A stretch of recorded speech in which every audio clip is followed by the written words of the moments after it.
The letter had been a foolish thing to write. Saren knew this even as the ink dried on the parchment 3 nights ago.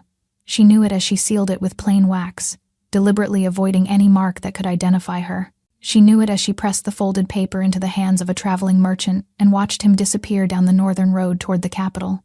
Anonymous, she had told herself. The warning would reach the king's court. Someone would read it, someone would act, and she would remain what she had always been, invisible. A seamstress in a forgotten village at the edge of the Valdris kingdom, unremarkable in every way that mattered. But now, in the cold darkness before dawn, Saren understood that anonymity had been an illusion. The knock came soft at first. 3 measured beats against her cottage door. Saren's eyes opened in the darkness of her small bedroom, her heart already racing before her mind caught up to the sound. No one knocked at this hour. Not the baker seeking early alterations. Not Lord Varen's tax collectors, who preferred the dignity of daylight for their cruelties. 3 more knocks, patient, inevitable. Saren slipped from her bed, pulling a woolen shawl around her shoulders. In the small room beside hers, she could hear Wren's steady breathing, undisturbed by the sound. Thank the spirits for that. Her sister was only 12 and had already seen too much of what powerful men could do. The fire had burned to embers, casting the main room in shades of amber and shadow. Saren moved toward the door on silent feet, years of avoiding her father's drunken rages having taught her how to walk without sound. She pressed her palm flat against the rough wood. "Who's there?" Silence. Then a voice, low and resonant, carrying an accent she had never heard in person but recognized from the stories travelers told. Northern. From the wild territories beyond the mountain pass, the woman who writes warnings to kings should not hide behind her door. Saren's blood turned to ice. He knew. Somehow, impossibly, he knew it was her. Her hand trembled as it moved to the iron latch. Every instinct screamed at her to run, to wake Wren, to flee through the back window into the forest. But there was nowhere to go. If the king had sent soldiers to arrest her for treason, the village would already be surrounded. She lifted the latch. The door swung inward, and Saren forgot how to breathe. He was not what she expected. Not the silver-haired monarch from the portraits that hung in Lord Varen's manor. Not the aging ruler she had imagined reading her letter with cold, distant eyes. This man was young, perhaps 30 winters, with shoulders broad enough to fill her doorframe and dark hair that fell in waves past his jaw. His clothing was travel-worn but fine, leather and wool in shades of gray and black. No crown sat upon his head, no royal insignia marked his chest. But his eyes were the color of molten amber, catching the faint light of her dying fire and throwing it back like a predator's gaze in the darkness. Those eyes studied her with an intensity that made her skin prickle. "You are smaller than I imagined," he said. His voice was quiet, almost gentle, but something beneath it rumbled like distant thunder. "A seamstress, living alone with a child, writing letters about assassination plots in my court. My sister," Saren heard herself say, the correction automatic. "Wren is my sister, not my child." A flicker of something crossed his face. Surprise, perhaps, that she would correct a king, but then his expression settled into something more dangerous than anger. Curiosity. "You knew about the poison," he continued, taking a single step across her threshold. "You described exactly which cup would be tainted, exactly which servant had been bribed. You knew Lord Varen had paid for my death." Saren's heart hammered against her ribs. "I only wrote what I saw." The words escaped before she could stop them. Foolish, reckless. The kind of confession that got women like her burned at the stake. The king went very still. "What you saw," he repeated slowly. "And how exactly does a seamstress in a village 3 days' ride from my capital see poison being placed in a king's cup?"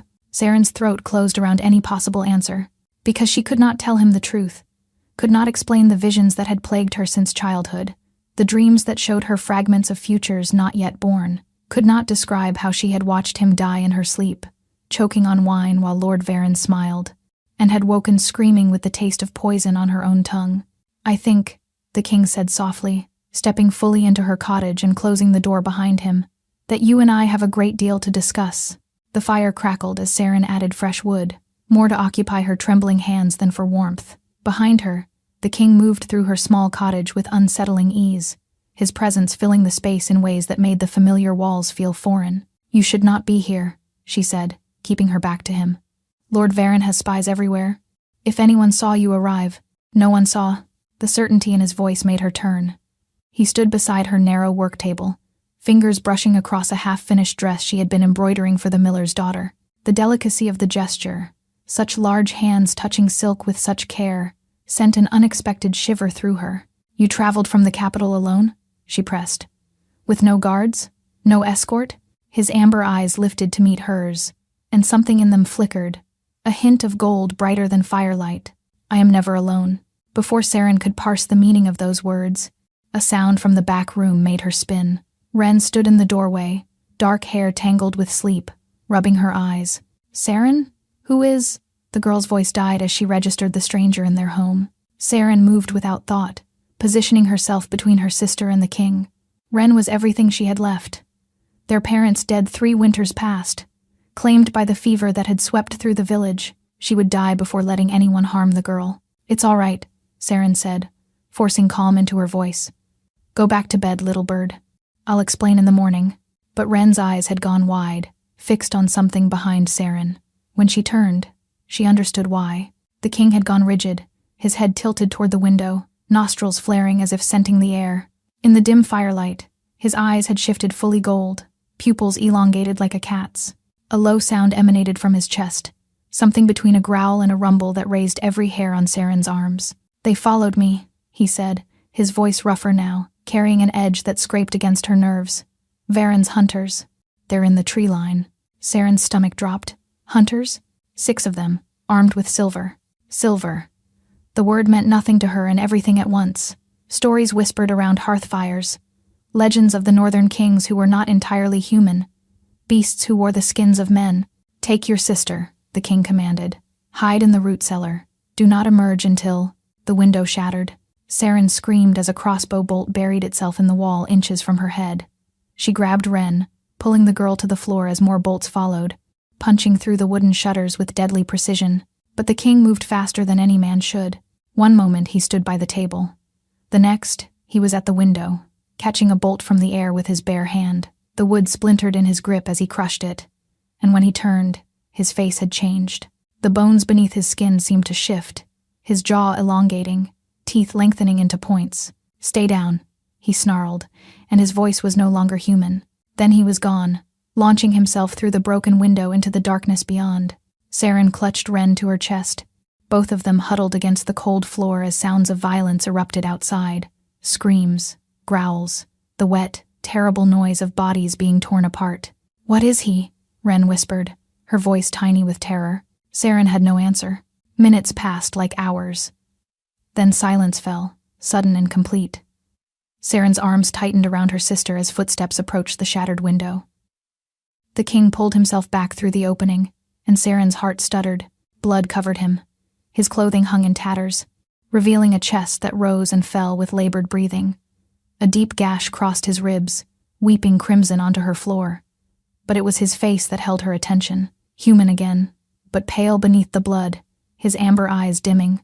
"Silver," he managed, swaying on his feet. The blades were tipped with something. Poison. He collapsed. Saren was moving before conscious thought caught up to instinct. She pressed her hands to the wound on his chest, feeling the heat of his blood soaking through her fingers. Too much blood. The gash was deep, and already she could see dark veins spreading from its edges, the poison working through his system. "Ren, fetch my sewing kit, the curved needle and silk thread. Now." Her sister scrambled to obey while Saren struggled to slow the bleeding, but even as she worked, she knew it wouldn't be enough. This was beyond herbs and stitches. The poison was spreading too fast, racing toward his heart. He was going to die on her floor, this strange king who had come seeking answers and found only ambush. Unless— Saren's hands stilled as the familiar pressure built behind her eyes. No, she couldn't. The visions were dangerous enough. But the other thing, the gift she had buried so deep she almost believed it didn't exist. The king's eyes fluttered open, gold meeting gray in the dim light. "You see things," he rasped. "What else can you do, little seamstress?" His hand found hers, bloody fingers curling around her wrist, and at his touch, something inside Saren cracked open. Heat flooded through her, starting where his skin met hers and racing up her arm like wildfire. Her vision went white, then fractured into 1,000 images. A great wolf running beneath a crimson moon, a throne of bones and shadows, her own face reflected in amber eyes, a voice calling her mate, mate, and mate. When the vision released her, she was gasping, her forehead pressed to his chest, his heart beating slowly and irregular beneath her ear, and his mouth was at her throat. She felt his breath first, hot and ragged against her skin, then his lips, tracing the curve where her neck met her shoulder with devastating gentleness. Some part of her knew she should pull away, should scream, and should fight, but her body had betrayed her. She couldn't move, couldn't speak, could only feel as his teeth grazed her flesh, as something ancient and inevitable clicked into place between them. "Forgive me," he whispered against her throat. Then he bit down. Pain lanced through Saren's body like lightning, sharp and blinding. She tried to cry out, but her voice had abandoned her, leaving only a choked gasp as his teeth sank deeper into her flesh. But the pain lasted only a moment. What followed was something else entirely. Heat cascaded through her veins, spreading from the wound at her throat to every extremity. Her fingers tingled, her heart raced, and beneath the physical sensation, something stirred in the depths of her being, something that had always been there, sleeping, waiting. It recognized him. The king released her with a shuddering breath, falling back against the floor, his eyes glazed and unfocused. Blood, her blood, stained his lips. He spoke in a language she didn't know, words that rose and fell like music, like prayer. Saren pressed her hand to her neck, expecting torn flesh and gushing blood. Instead, she found warmth. The wound was already closing, the skin knitting itself together with impossible speed. "What did you do to me?" Her voice came out steadier than she felt. He didn't answer, couldn't answer. The poison was claiming him, pulling him down into unconsciousness. His breathing grew shallow, his skin taking on a gray pallor that spoke of approaching death. "Saren." Ren stood frozen by the doorway, the sewing kit clutched in her white-knuckled hands. "Your neck. There was blood. I know what you saw." Saren forced herself to stand on shaking legs. "But right now, I need you to be brave. Can you do that for me?" Her sister nodded, though fear still clouded her eyes. Saren knelt beside the dying king, her mind racing. The poison was beyond any medicine she knew, beyond herbs, beyond stitches, beyond the knowledge passed down from her mother and grandmother. But it was not beyond her. The gift she had spent her entire life hiding pulsed beneath her skin, awakened by whatever he had done when he'd marked her throat. She could feel it now, clearer than ever before, not just visions of the future, but something deeper. The ability to reach into the fabric of a person's essence and mend what was broken. "The thing we don't speak of," Ren whispered. "Mama's gift. You have it too, don't you?" Saren met her sister's eyes. "If I do this, you can never tell anyone. Not ever. Do you understand? They burn women for less." "I know." Ren's voice was small but firm. "I'll keep the secret. I promise." Saren placed both hands on the king's chest. She closed her eyes and reached inward, to the place where her power lived. It came easier than she expected, as if the bite had unlocked something that had always been hers. Light gathered beneath her palms, soft and silver, illuminating the small cottage like moonrise. She could feel the poison in his blood, a dark, malevolent presence that fought against her gift. But she could also feel something else. His essence, wild and ancient and burning with a fire that matched the one now kindling in her own chest. Their energies met, and Saren gasped at the recognition. He was like her, not the same, but kindred. Two impossible things that shouldn't exist in an ordinary world. She pushed her power into him, driving back the poison inch by inch. It was exhausting, draining, like trying to hold back a river with her bare hands. But she refused to stop. This man had come to her door because of her letter, had protected her and Ren from the hunters who'd followed him, had taken silver blades meant for them. She would not let him die. Minutes passed, perhaps hours. Saren lost track of time, lost track of everything except the battle being waged beneath her glowing hands. But finally, the poison retreated, the dark veins faded, his breathing deepened, steadied, took on the rhythm of true sleep rather than approaching death. When Saren finally pulled her hands away, the silver light faded, leaving her cottage in ordinary darkness. Ren caught her as she swayed. "You did it. Saren, you saved him." Saren couldn't respond. The exhaustion was overwhelming, dragging at her limbs, clouding her thoughts. But through the haze, she felt something new. A thread of connection, gossamer thin but unbreakable, stretching from her heart to the unconscious king on her floor. The bite. Whatever he had done, it had linked them in ways she couldn't begin to understand. As if sensing her attention, his eyes fluttered open. Amber, purely amber now, with no trace of the gold that had blazed there before. He looked at her with an expression of such profound wonder that her breath caught. He reached up, his fingers trembling as they brushed her cheek, and when he spoke, his voice was hoarse but clear, the words accented but unmistakable. "My soul," he whispered in her tongue. "I found you." Then his eyes closed, and he slept. Saren stared down at him, her hand pressed to the mark on her throat, feeling her world reshape itself around a single, terrifying truth. This was only the beginning. 3 days passed in a strange suspension of time. The king, Theron, as she learned from the fevered words he muttered in sleep, recovered with inhuman speed. By the second morning, the gash on his ribs had closed to a thin pink line.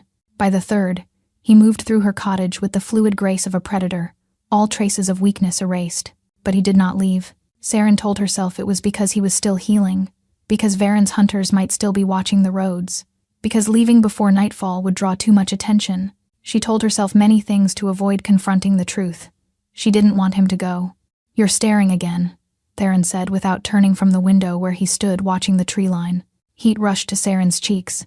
"I'm observing. There's a difference." He glanced back at her, one corner of his mouth lifting in what might have been amusement. "Is there?" 3 days, and she still couldn't look at him without her heart stumbling over itself, couldn't be in the same room without feeling the phantom warmth of his bite pulsing at her throat. The mark had healed completely, leaving no visible scar, but she felt it constantly, a second heartbeat beneath her skin. Ren had adapted to their strange houseguest with the resilience of youth. She peppered him with questions, he answered with patience Saren hadn't expected from a king. Yes, he could truly become a wolf. No, he didn't eat people. Yes, his kingdom had mountains so tall their peaks touched the clouds. No, he had never met a dragon, but his grandmother claimed to have seen one once. "Your sister has no fear," Theron observed one evening, watching Ren chase fireflies in the garden. "She has too much fear," Saren corrected quietly. "She's learned to hide it well." Theron's gaze shifted to her face, those amber eyes seeing too much. "As have you." Saren looked away first. She always did. But on the third night, something changed. Saren woke to find Theron sitting on the edge of her bed, his face illuminated by moonlight streaming through the window. She should have been afraid, should have demanded he leave. Instead, she simply waited. "I must go," he said, his voice rough. "My people will think me dead. Varen will use that chaos to tighten his grip on the northern territories." Saren's chest constricted. "I know. You could come with me." The words hung between them, weighted with meaning that extended far beyond a simple invitation. Saren thought of the visions that had shown her his face long before he'd appeared at her door, thought of the way her gift had recognized his essence, had called it kindred. "I can't," she whispered. "Ren is too young for such a journey, and Varen would use my disappearance as proof of conspiracy. Every person in this village who has ever shown me kindness would suffer." Theron's jaw tightened. "Then I will deal with Varen before I return for you." "Return for me?" He reached out, his fingers tracing the place where his mark lay hidden beneath her skin. The touch sent fire racing through her veins. "You are mine now, Saren." His voice dropped to a register that vibrated through her bones. "The bite was not meant to happen as it did. I was lost to fever, to instinct, but it cannot be undone. You carry my mark. My wolf claimed you as mate." Mate. The word should have terrified her. Instead, it settled into her chest like a key finding its lock. "What does that mean?" she breathed. "It means I will always find you." He leaned closer, his forehead pressing to hers. "It means no distance will sever what now binds us. It means when I have secured my kingdom and destroyed the man who tried to murder us both, I will return. And then, little seer, you will have a choice to make." He pulled back before she could respond, rising from her bed with fluid grace. "Wait." Saren grabbed his wrist, desperate for one more moment. "How will I know you're safe? How will I know if you—" "You'll know." He lifted her hand to his lips, pressing a kiss to her palm that burned like a brand. "The bond flows both ways. You'll feel me, just as I will feel you." Then he was gone, slipping through her window into the darkness beyond. Saren sat in the moonlight, her hand pressed to her heart, feeling the ghost of his presence already fading. But beneath the ache of separation, something else stirred, a thread of golden warmth stretching northward, connecting her to a heart that beat in rhythm with her own. He was right. She could feel him, and somehow, that made his absence even harder to bear. The first dream came that very night. Saren found herself running through a forest she had never seen, her bare feet silent on moss-covered ground. Moonlight filtered through ancient trees, painting everything in shades of silver and shadow, and beside her, Keeping pace with effortless grace, ran a massive wolf with fur the color of midnight and eyes like molten gold. Theron. She knew him instantly, though he wore a form she had never witnessed. The wolf turned its great head toward her, and she heard his voice in her mind, intimate as a whisper. "Run with me, little seer." Saren woke gasping, her body drenched in sweat, an ache between her ribs that felt like hunger and homesickness combined. The dreams continued every night. Sometimes they ran through forests. Sometimes they stood on mountain peaks overlooking kingdoms of ice and stone. Sometimes he was a man, holding her in ways that made her wake with flushed cheeks and trembling hands. But alongside the dreams came something else. Pain. It started as a dull pressure in her bones, easily ignored. By the end of the first week, it had grown into something sharper. Her joints ached. Her skin felt too tight. Sometimes, usually at night, usually when the moon hung bright and full outside her window, the pain became so intense she could barely breathe. "You're getting worse," Ren said one morning, watching Saren struggle to thread a needle with shaking hands. "You barely slept again." "I'm fine." "You're lying." Saren set down her sewing, meeting her sister's worried eyes. "I don't know what's happening to me. The dreams, the pain, it's all connected to him somehow. To what he did, the bite," Ren said quietly. "Yes, but I don't understand it. I don't understand any of this." Before Ren could respond, a knock echoed through the cottage. Not the soft, measured knock of Theron's arrival. This was sharp and demanding, backed by the jingle of metal. Lord Varen's soldiers. Dread seized Saren's chest. She gestured urgently for Ren to hide in the root cellar, waiting until the trapdoor closed before approaching the entrance. She opened the door to find 3 armed men and, behind them, Lord Varen himself.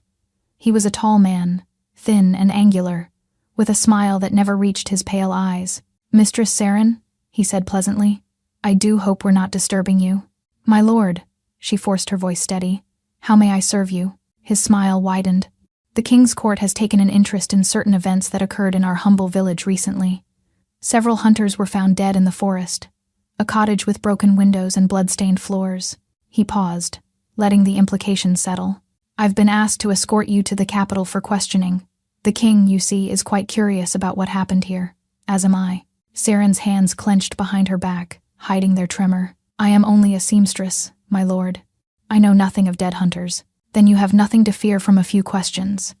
Varen's eyes glittered with something dark. "Come now, mistress. My carriage awaits. I'm certain we can clear this misunderstanding quickly." It wasn't a request. Saren glanced back at her cottage, at the hidden trapdoor where Ren lay silent. If she refused, Varen would tear the place apart, would find her sister, would have leverage. "Of course, my lord," she said, stepping outside. "I am happy to cooperate." As the soldiers closed around her and the carriage door swung open like the mouth of some waiting beast, Saren felt the golden thread in her chest pulse with distant warmth. Theron.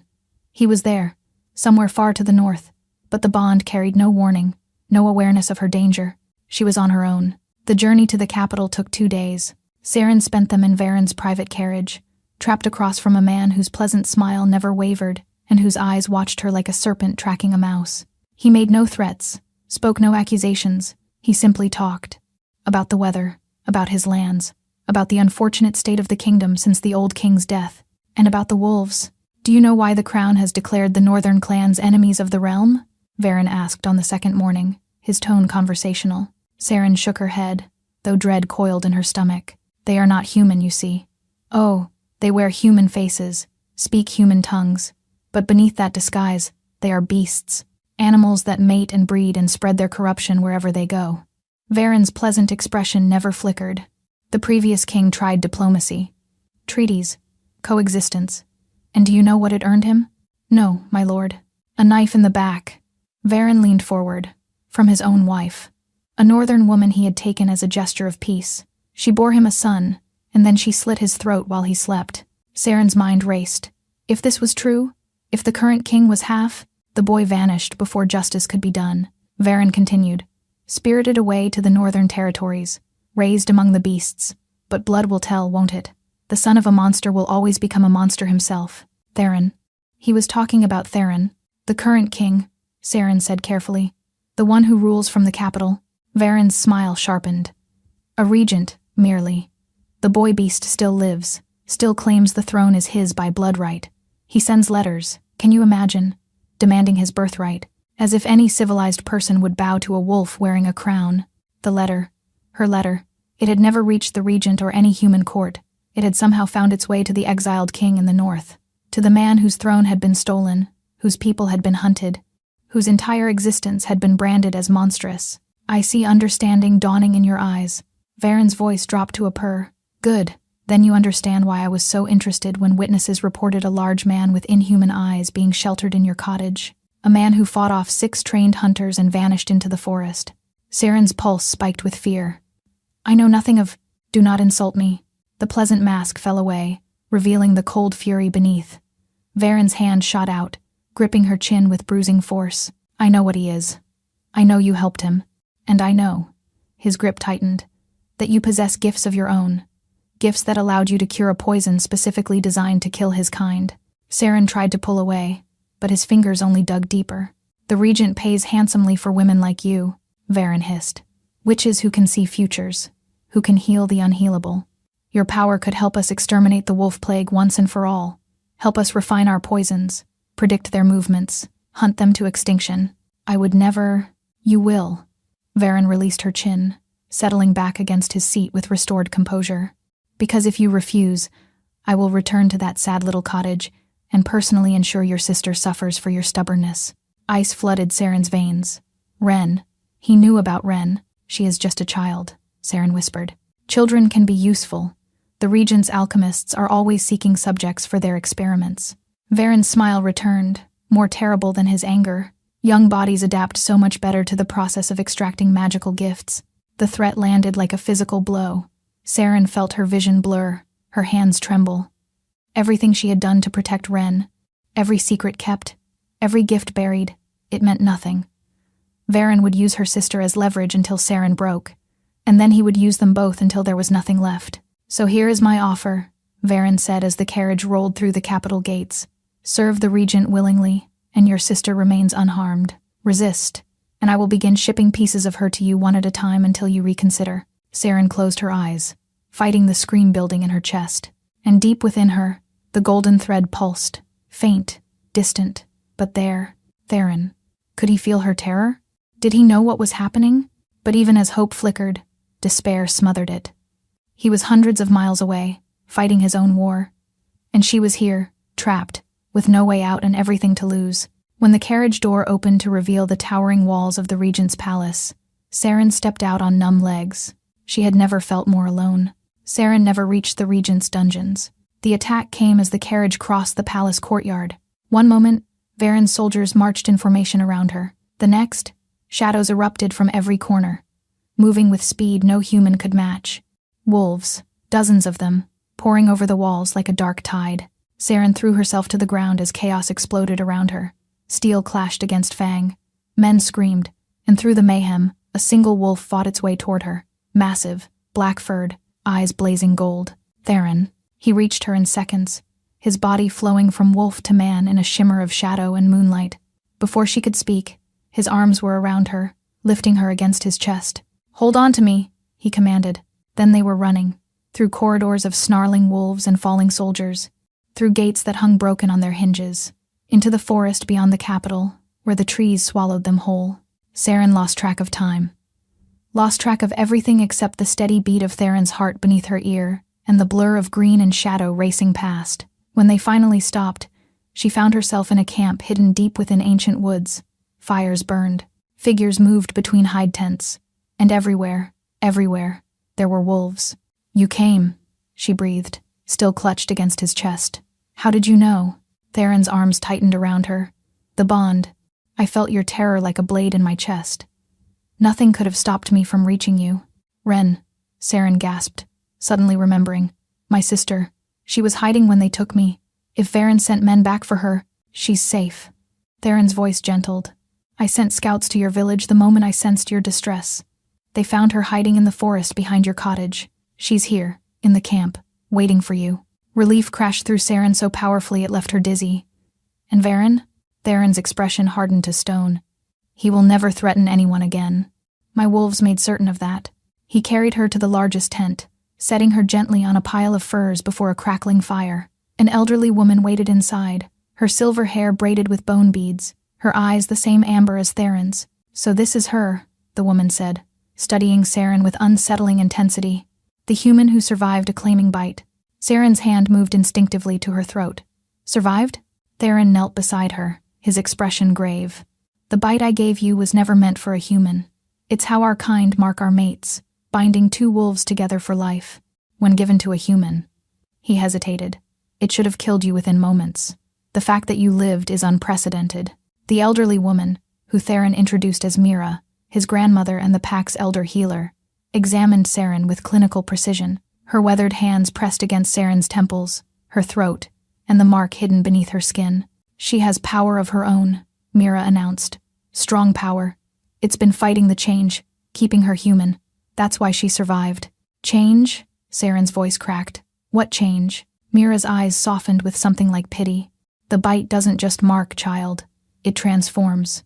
Your body is trying to become like ours, but your magic resists, treating the change as an enemy to be destroyed.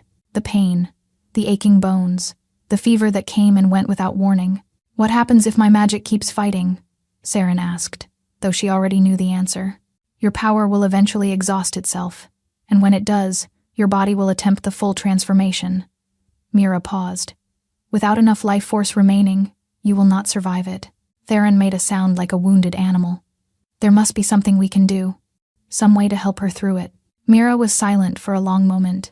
"There is an old ritual, from the time before our people hid from the world. It was used for humans who chose to bond with our kind willingly. Then we'll do it," Theron said immediately. "It's not that simple."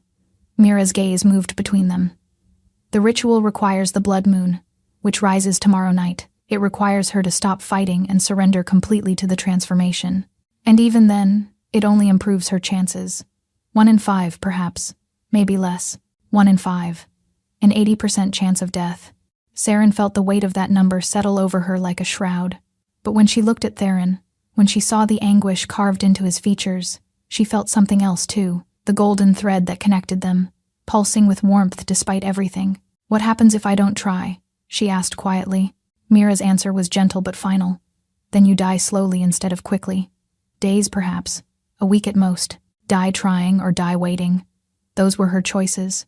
Saren reached for Theron's hand, lacing her fingers through his. "Then I'll try." His grip tightened until it almost hurt.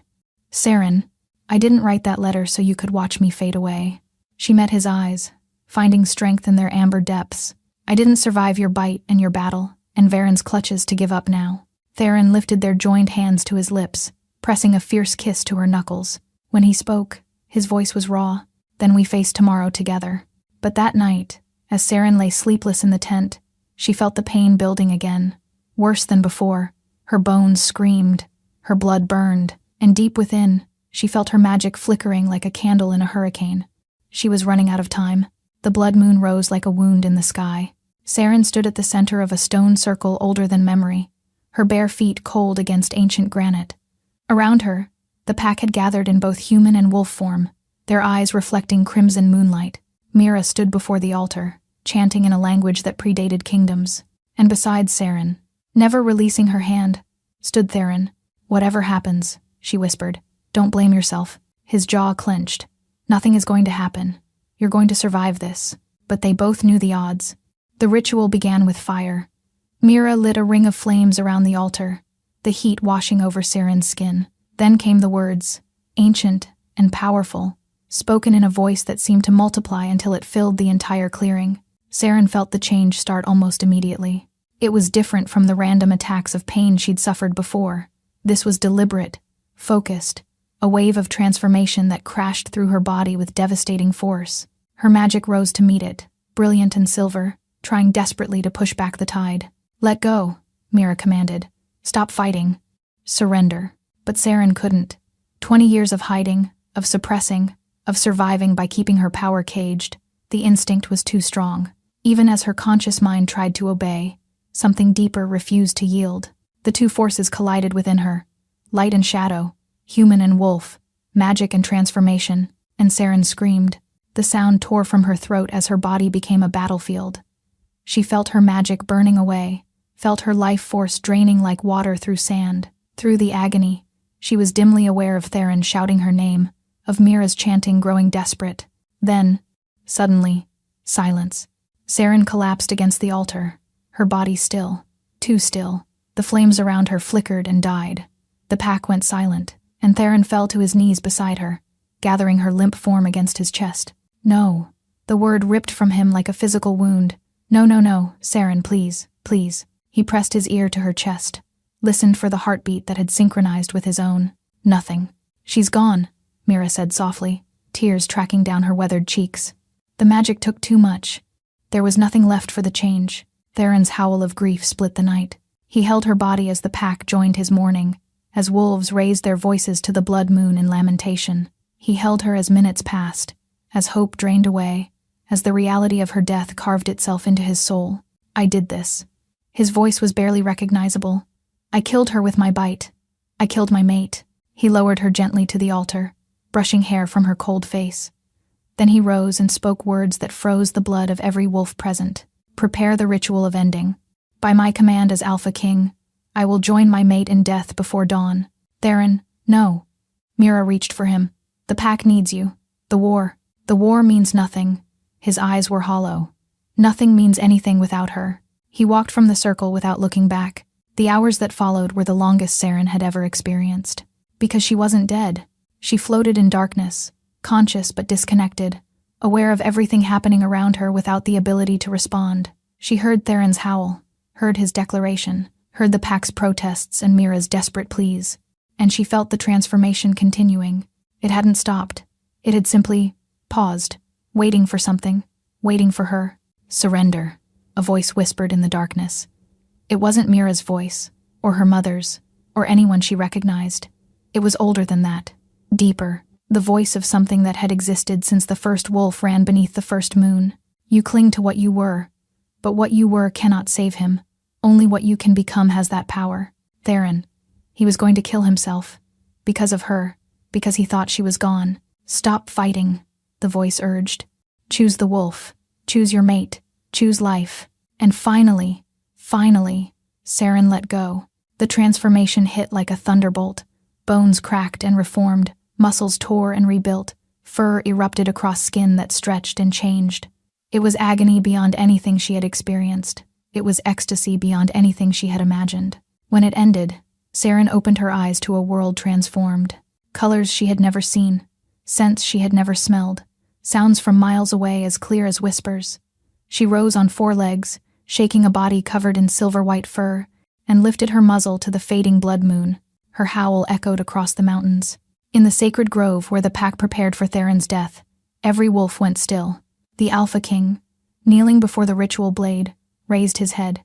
His eyes widened. His nostrils flared. Impossible, someone whispered. Saren ran. She had never moved so fast, never felt so powerful, never been so completely certain of her purpose. The forest blurred around her. Miles vanished beneath her paws, and through it all, the golden thread in her chest burned brighter and brighter, guiding her home. She burst into the sacred grove just as the elder raised the ritual blade. Stop. The word came out as a snarl, a bark, a sound that was somehow both animal and utterly intelligible. Saren shifted mid-stride, flowing from wolf to woman with instinctive grace, and staggered to her feet before the assembled pack. Theron stared at her as if seeing a ghost. You're alive. His voice broke on the words. How are you alive? Saren walked toward him on unsteady legs, her new body still adjusting to human form. She was naked, she realized dimly, but she didn't care. Nothing mattered except reaching him. You were going to die, she said, tears streaming down her face. You were going to leave me alone in this new body, in this new world, without you. I thought I'd lost you. He reached for her, hands trembling as they cupped her face. I thought I'd killed you. You saved me. She leaned into his touch. You gave me a reason to stop fighting, a reason to choose this. Around them, the pack had begun to murmur, shock giving way to wonder, grief transforming into celebration. The bond, Mira breathed. It's incomplete. She bears his mark, but he doesn't bear hers. Saren understood. She had claimed nothing, had given nothing in return for what he had given her. The connection flowed only one direction, leaving him vulnerable while she remained protected. Then let me complete it. She met Theron's eyes. Let me claim you the way you claimed me. His breath caught. You would do that? Bind yourself to me forever? I already am bound to you. She rose on her toes, her lips brushing the curve of his throat. This just makes it official. When her teeth sank into his flesh, Theron's roar shook the ancient trees. Power surged between them, no longer a thread but a river, flowing both ways with equal force.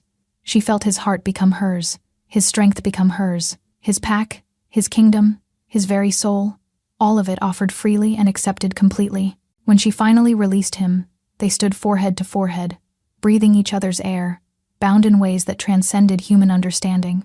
"My mate," Theron whispered. "My king," Saren answered. The pack erupted into howls of celebration.